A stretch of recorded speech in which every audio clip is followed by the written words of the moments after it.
Guys, my name is Brad and welcome to the video. So about 9 months ago I made a video on the 2018 Porsche 911 GT2 RS Spec Challenge, which takes place at Prague Short. However, I made this video prior to the updated track limits, making that video irrelevant now as it was made with the old track limits and all the leaderboards had been wiped. So in this video I returned to the Porsche Spec Challenge and pleasantly surprised myself with regional first place and global 5th place. Now the fastest time I ran with the updated track limits is a 56.783.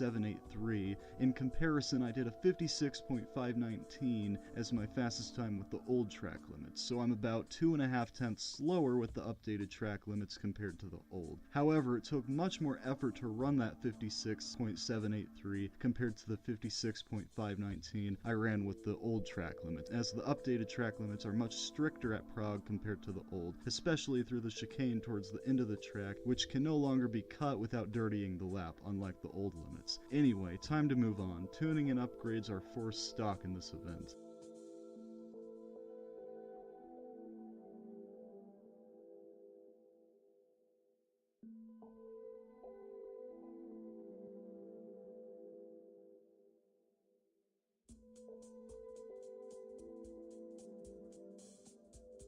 Okay, so here's my final hot lap in which I ran that 56.783 as mentioned earlier. Although the race timer says it's been almost 4 hours, it doesn't include the time I spent rewinding, which doubles that and makes it closer to 8 hours. So to get the fastest time in this event, you really only want to be using gears 3, 4, and 5 to maintain momentum. There will be a gearing map for this event later on in the video. Balancing is also a very important factor in getting a fast time with this car in this event. Without balancing the car, you'll wreck and spin, so things such as rev matching while downshifting is especially important for this car. Now what I mean by balancing is when you brake, make sure to apply a small amount of throttle at the same time so you don't spin out.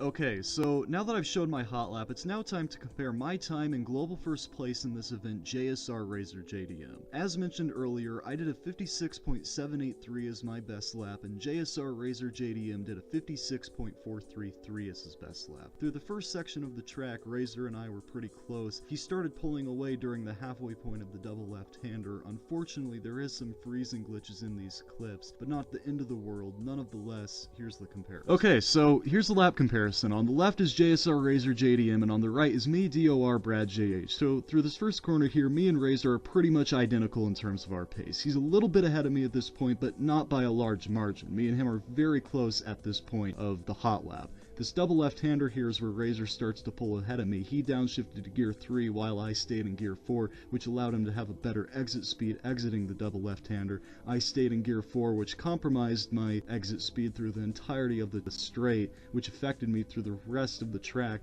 This section here he nailed. He got a lot closer to the wall than I did. I didn't do this section terribly, but it definitely could have been better. What really made me lose most of my time was through the double left-hander, because I stayed in gear 4 rather than gear 3. And losing all that time in the double left-hander, I just could not catch back up to Razor through the rest of the track. So, as you guys see, here's the gearing map I created for the Porsche Spec Challenge. In this event, you really only want to be using gears 3, 4, and 5 as the 2018 Porsche 911 really benefits from staying in high gear. From my experience, the car is very unstable and quite difficult to control when below gear 3, so staying in high gear is a must to run the fastest times in this event. Hopefully this helps some of you improve your gearing and your lap times in this event. Good luck.